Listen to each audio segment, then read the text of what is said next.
అడ్వెంట్లోని 4వ ఆదివారం కొరకు ఏర్పాటు చేయబడిన దైవలేఖన భాగములు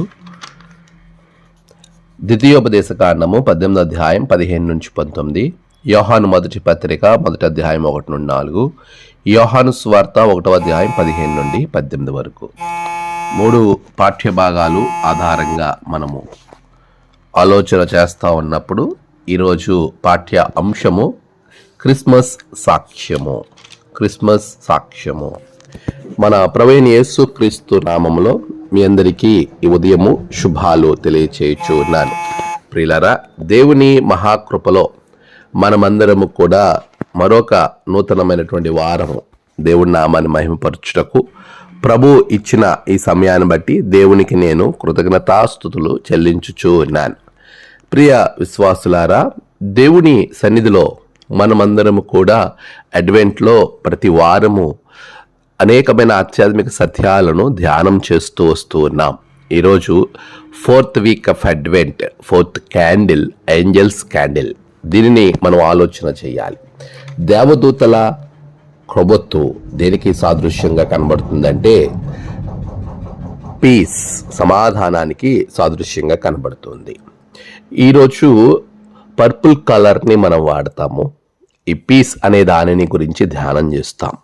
దేవదూతల పాత్ర, క్రిస్మస్లో దేవదూతల పాత్రను మనం ఆలోచన చేస్తున్నప్పుడు యేసు ప్రభుల వారు ఈ లోకానికి వస్తారు అనే చెప్పే శుభవర్తమానం గబ్రియేలు దూత మరియకు అనుగ్రహించిన నాటి నుండి యేసు స్వామి భూలోకానికి జన్మించి ఆయన ఈ లోకంలో ఉద్భవించాడని గొర్రెల కాపరులకు తెలియజేయబడినటువంటి ఆ సమాచారం అనేక మందికి సాక్ష్యంగా నిలబడ్డానికి దేవదూతల గణము ఒక సంగీతాన్ని, ఒక పాటను పాడినట్లుగా మనం చూస్తాం. సర్వోన్నతమైన స్థలములలో దేవునికి మహిమ, ఆయనకి ఇష్టలైన మనుషులకు భూమి మీద సమాధానం.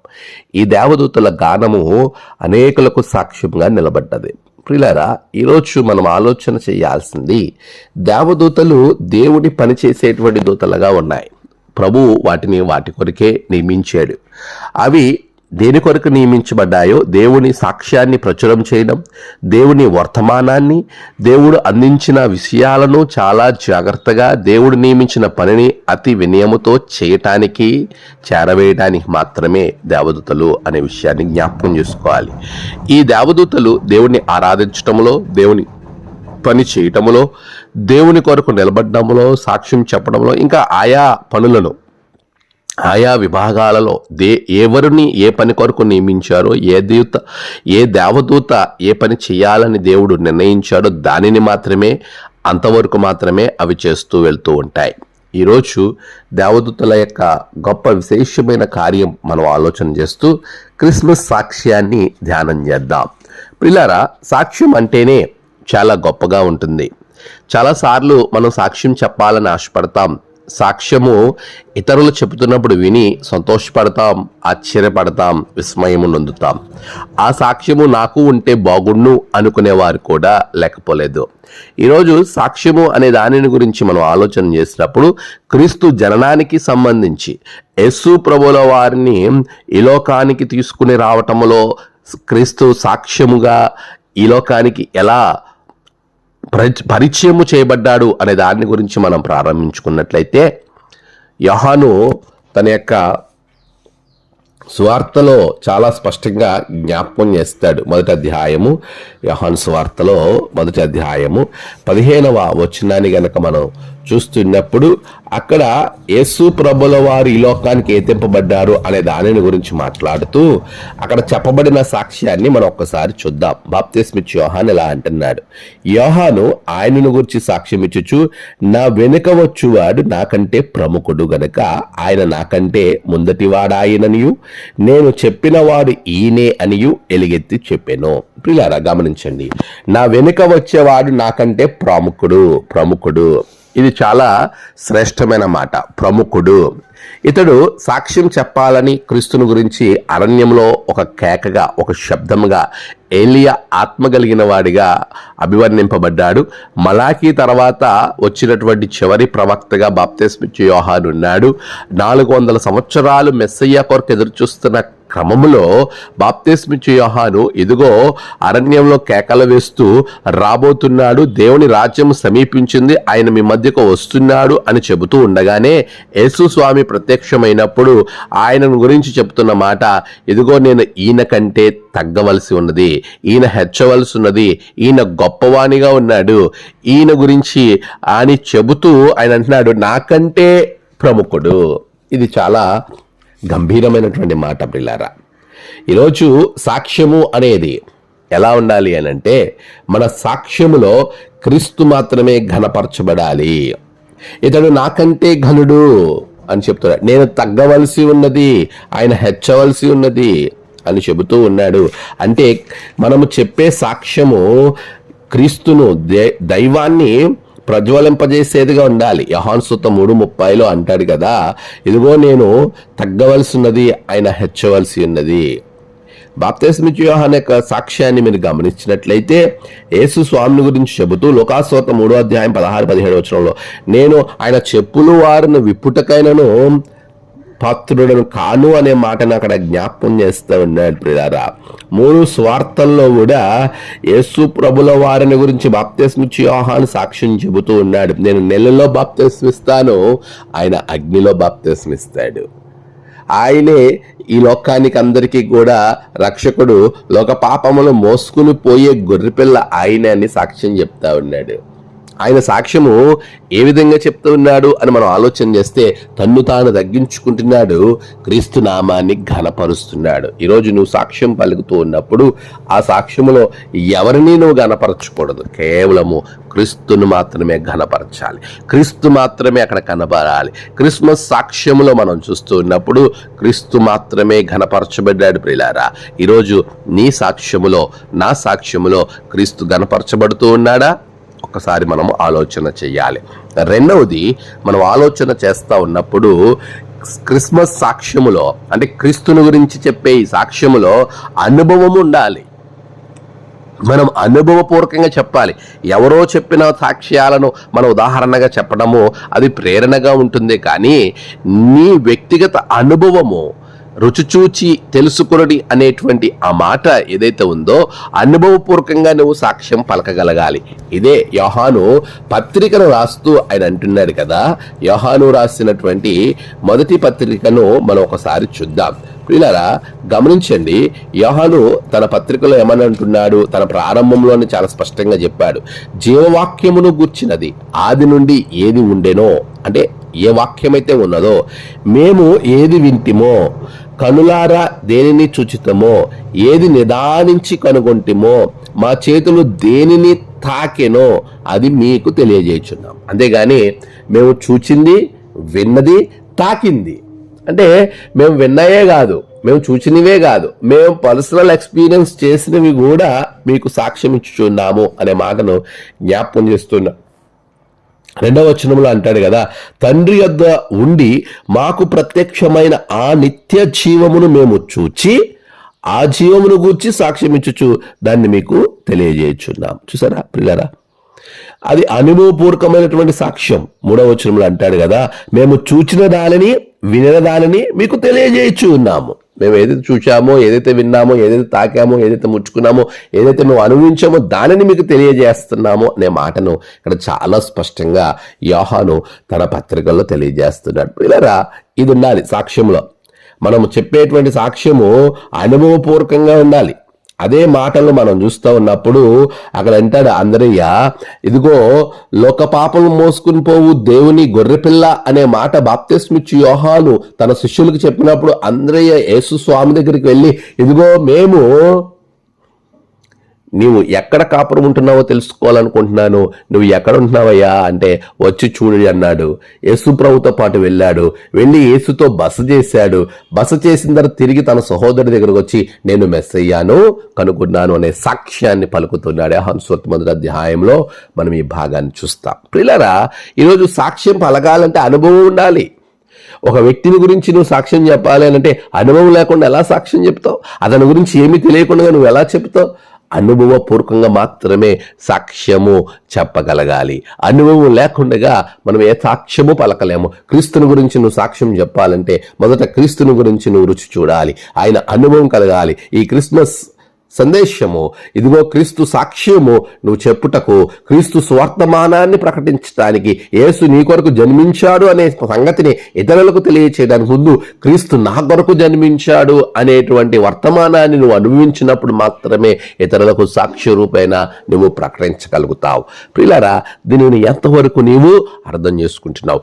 ఎంతవరకు దీనిని నీవు పాటించగలుగుతున్నావు? ప్రభు చెప్తున్న మాట, క్రీస్తును నువ్వు ఇతరులకు పరిచయం చేసే ముందు క్రీస్తు నీకు పరిచయం అయ్యాడా? క్రీస్తుకు నిన్ను నీవు పరిచయం చేసుకున్నావా? ఇలా ఒక్కసారి ఆలోచన చేయి. దాని ద్వారా మాత్రమే ఆశీర్వాదకరంగా నువ్వు దీవెనలు పొందుకుంటావు అనే మాటను జ్ఞాపకం చేస్తూ ఉన్నాను. నువ్వు అనుభవపూర్వకంగా సాక్ష్యాన్ని తెలియజేయాలి అనే విషయాన్ని జ్ఞాపకం చేస్తున్నాను.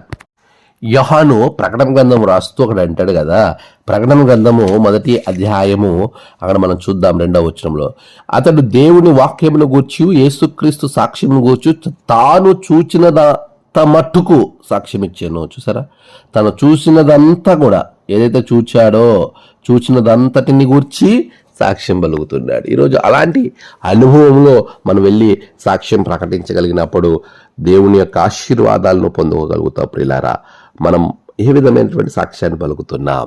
దేవుణ్ణి అనుభవపూర్వకంగా నువ్వు అనుభవించాలి. అందుకే మనం చూస్తా ఉన్నాము, థామస్ ఆల్వా ఎడిసన్ ఆ చక్కటి వెలుగును లోకానికి అందించాడు. ఆయన చెప్తాడు, యేసుక్రీస్తు నన్ను వెలిగించాడు గనక నేను ప్రపంచాన్ని వెలిగించగలిగాను అని చెప్పాడు థామస్ ఆల్వా ఎడిసన్. ఎందుకు ప్రియులారా, ఈరోజు థామస్ ఆల్వా ఎడిసన్ గురించి మనం ఆలోచన చేస్తున్నప్పుడు తన జీవితము ఎంత అద్భుత రీతిగా తనను తాను మలుచుకున్నాడు అనే విషయాన్ని మనం చూడొచ్చు. అతడు 1847వ సంవత్సరం ఫిబ్రవరి నెలలో ఆయన జన్మించాడు. జన్మించినటువంటి నాటి నుండి కూడా తన జీవితంలో చాలా చదువులో వెనకగా ఉండేటువంటి వ్యక్తి అయినా వెనకగా ఉండేవాడు. ఒకరోజు పాఠశాల అధ్యాపకురాలు ఎడిసన్ మట్టి బుర్ర అని అభివర్ణించింది. మట్టి బుర్ర అని ఆయన గురించి చెప్పడం మనం చరిత్రలో చూస్తాం. అప్పుడు వెంటనే ఆయన చాలా మనస్తాపం చెంది ఎలాగైనా నేను గొప్పగా మార్చబడాలని తన జీవితంలో క్రీస్తుని గురించి ఆయన ఏ విధంగా అయితే ప్రకటించగలిగాడో, యేసు సాక్ష్యాన్ని గురించి ప్రకటించగలడానికి తన ప్రధానమైనటువంటి ఉద్దేశ్యము మనం చూస్తూ ఉంటే పరిశుద్ధ గ్రంథాన్ని ఎక్కువగా చదివేటువంటి ఆసక్తి కలిగిన వాడు. ఆ పరిశుద్ధ గ్రంథాన్ని ఎక్కువగా చదువుతూ అనేక మంది జీవితాలు చదువుతూ ఆయన తను తానే 15 సంవత్సరాలు ఆయన ఎంత కష్టపడ్డాడో మనం చాలా చూస్తాం. 15 సంవత్సరాల వయస్సులో ఆయన 3 సంవత్సరాలు సంపాదించిన డబ్బుతో ప్రయోగాలన్నీ కూడా వ్యర్థమైపోయినప్పుడు తిరిగి మరలా ఆయన ఏ విధమైనటువంటి డిగ్రీ లేకపోయినప్పటికీ బుద్ధి బలంతో ఆయన ఎలాగునా తన జీవితాన్ని ప్రభువులో ప్రతిరోజు ప్రార్థన చేయడము, వాక్యం చదువుకోవడం, ప్రభు వాక్యం ద్వారా ప్రేరేపణ పొందటం. ఇలా గమనించండి, ఆ ఆల్వా ఎడిసన్ తన జీవితాన్ని దేవునికి సమర్పించుకున్నాడు. 1870వ సంవత్సరంలో క్రిస్మస్ రోజున మేరీ ఎడిసన్ అనే ఆవిడ్ని ఆయన పెళ్లి చేసుకున్నాడు. ఆ తర్వాత వారిద్దరు కలిసి క్రీస్తులో బలపరచబడి క్రీస్తు కొరకు ఈ గొప్ప సాక్ష్యాన్ని ప్రపంచానికి ఇవ్వటం మనం చూస్తూ ఉన్నాము. ప్రియుల విశ్వాసులారా, ఈరోజు మనం ఆలోచన చేయాల్సినటువంటిది 1879వ సంవత్సరంలో థామస్ ఆల్వా ఎడిసన్ ఎలక్ట్రికల్ బల్బును కనిపెట్టాడు. ఆ రోజు ప్రపంచమంతా కూడా ఎంతగానో హర్షించింది ఆయన కోసము. ఎందుకో పనికిరాని మట్టి బుర్రగా ఉన్నటువంటి వాడు ప్రపంచానికి వెలుగును అనుగ్రహించేటువంటి ఉన్నతమైనటువంటి ఆశీర్వాదం పొందుకున్నాడు. ప్రియులారా, 1931 అక్టోబర్ 18న ఆయన ప్రభు సన్నిధికి చేర్చబడ్డాడు. ఈరోజు మనం ఆలోచన చేయాల్సినటువంటి విషయం, థామస్ ఆల్వా ఎడిసన్ లోకానికి వెలుగునివ్వటానికి ఆయన చెప్పిన సాక్ష్యం ఏంటంటే, క్రీస్తు నన్ను వెలిగించాడు, నేను లోకానికి వెలిగించాడు. అనుభవంతో ఆయన చెప్పగలిగాడు. ఈరోజు మనము ఎలాంటి అనుభవం క్రీస్తుని గురించి కలిగి ఉన్నాం? సాక్ష్యంలో అనుభవం ఉండాలి. మూడవది, సాక్ష్యము నిజమైనదై ఉండాలి, అబద్ధమైనది ఉండకూడదు. పాత నిబంధన గ్రంథంలో ద్వితీయోపదేశకాండ 18వ అధ్యాయం అంతా కూడా యాజకుల గురించి, ప్రవక్తల గురించి వ్రాయబడ్డది. అక్కడ ఆ ప్రవక్త నిజమైన ప్రవక్త గురించి రాయబడ్డది, అబద్ధ ప్రవక్తల గురించి కూడా రాయబడ్డది. అతడు ఏది అనుకుంటే, ఏది చేయాలనుకుంటే ఆ మాటను తెలియజేసినప్పుడు దాని గురించి మీరు చింతింపబడక్కర్లేదు. కానీ నిజమైనటువంటి ప్రవక్త కొరకు నువ్వు ఆ ప్రవక్త మాట వినాలి. ద్వితీయోపదేశకాండము 18:16 అంటున్నాడు, నీ దేవుడైన యెహోవా నీ మధ్యను నా వంటి ప్రవక్తను నీ సహోదరులను నీ కొరకు పుట్టించును, ఆయన మాట నువ్వు వినవలెను. ఎవరైతే నిజమైనటువంటి ప్రవక్త ఉంటాడో ఆ ప్రవక్త మాట నువ్వు వినాలి. 19వ కూడా, నా నామమును చెప్పు నా మాటలను వినని వానిని దాన్ని గూర్చి విచారణ చేసేదని. ఒకవేళ వినకపోతే దేవుడు విచారణ చేస్తాడు. అంతేకాదు అబద్ధ ప్రవక్తలు కూడా ఉంటారు. బహు జాగ్రత్తని యేసు ప్రభువు వారే చెప్పాడు, అబద్ధ ప్రవక్తలు ఉంటారని. వారు తన స్వలాభం కొరకు చెప్పుకుంటారు, మాటలు స్వలాభం కొరకు చెప్పుకుంటారు. వారు ఎవరి మన్ననలో పొందుకోవాలని తేనె పూసిన మాటలు మాట్లాడుతూ ఉంటారు. వాక్యాన్ని వాక్యంగా చెప్పలేకపోతారు.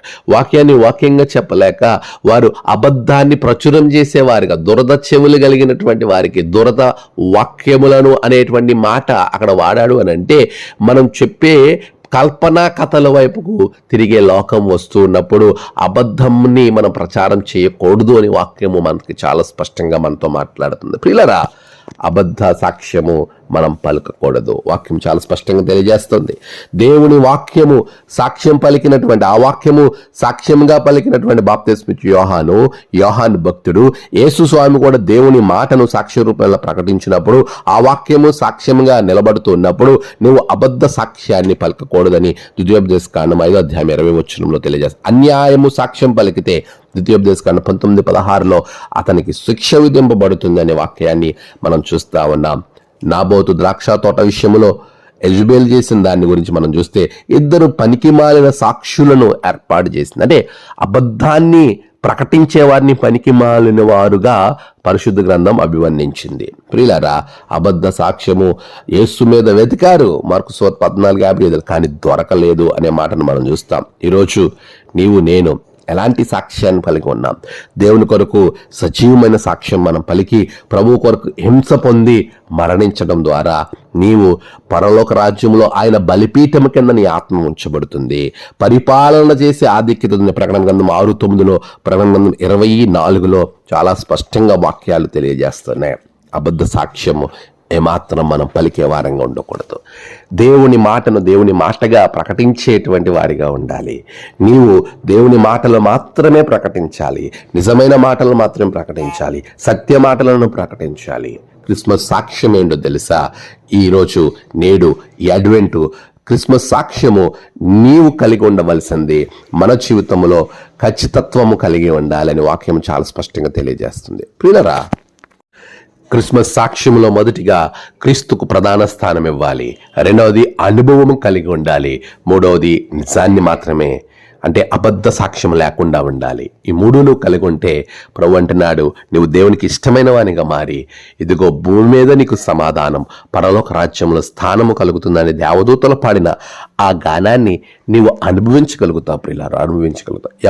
ఎందరైతే తనను అంగీకరిస్తారో, ఎందరైతే దేవుని సాక్ష్యం పలుకుతారో, ఎవరైతే క్రీస్తుకు కలిగి వారు ముందుకు వెళ్తారో అలాంటి వారికి దేవుడు సమాధానాన్ని ఇస్తాడు.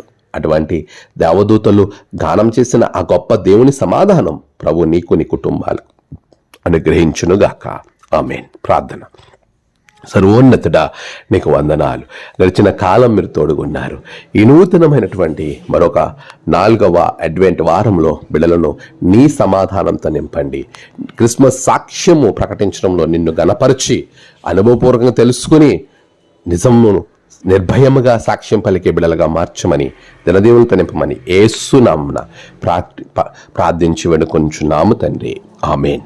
తండ్రి, కుమార, పరిశుద్ధాత్మ త్రియేక దేవుని దీవెన మీకు తోడుగా ఉండి నడిపించును గాక. ఆమేన్.